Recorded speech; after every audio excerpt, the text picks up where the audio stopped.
On est de retour dans vos nouvelles du Sud-Ouest après une brève intermission.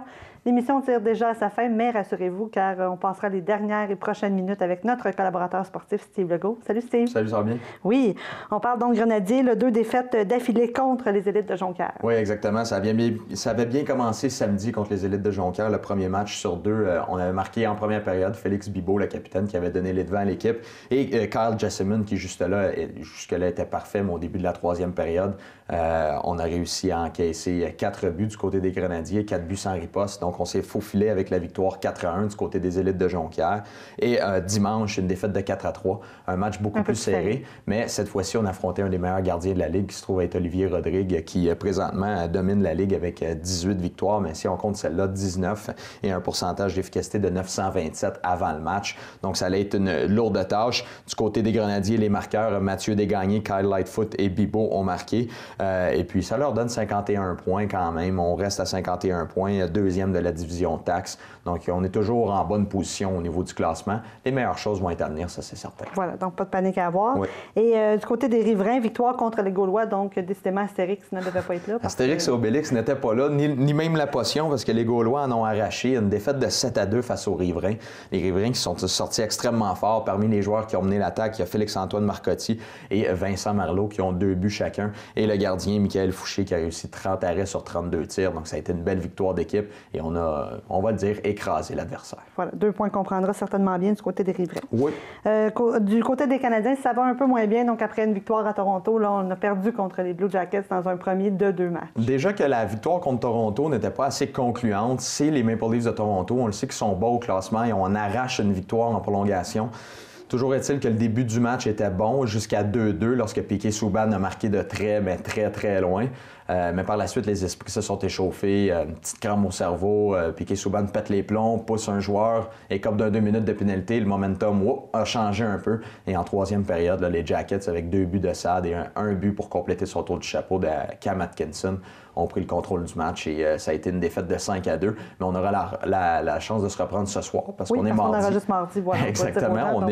On n'est pas mercredi aujourd'hui. Donc, oui, on aura la chance de se reprendre ce soir et qui sait, peut-être une victoire là, pour améliorer le congé là, du match des étoiles, voilà. Là, faire en sorte qu'on passe un meilleur moment. Et à la maison, donc espérons que les fans vont encourager les Canadiens et non pas huer en raison de leur mauvaise performance. Oui, exactement. Donc voilà. Du côté de la NFL, qu'est-ce qui se passe de bon de ce côté? Il y avait 2 matchs, je crois. Oui, on attendait le match Patriots contre Broncos avec grande impatience. Ça a été serré jusqu'à la toute fin, mais ça a été quelque peu décevant. Mais ça a été un bon match de football. Les Broncos qui s'en ont tiré avec une victoire de 20-18. Dans ce match-là, les événements marquants, c'est sûr que Steven Gostkowski qui a raté son placement, qui aurait pu créer l'égalité dans le match.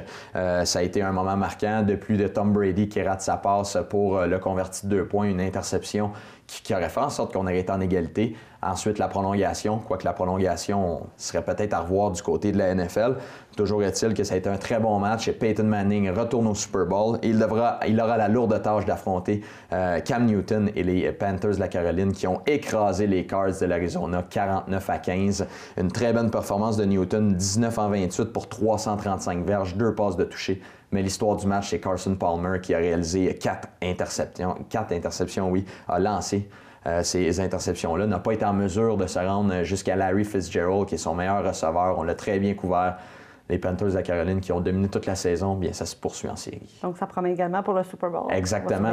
Panthers Broncos dans 2 semaines. Voilà. Belle performance également là, du Canadien Milos Raonic à l'Omnium d'Australie. Exactement. Contre le 4e joueur au monde, Stanislas Wawrinka, une victoire en 5-7 de 6-4, 6-3, 5-7, 4-6 et 6-3.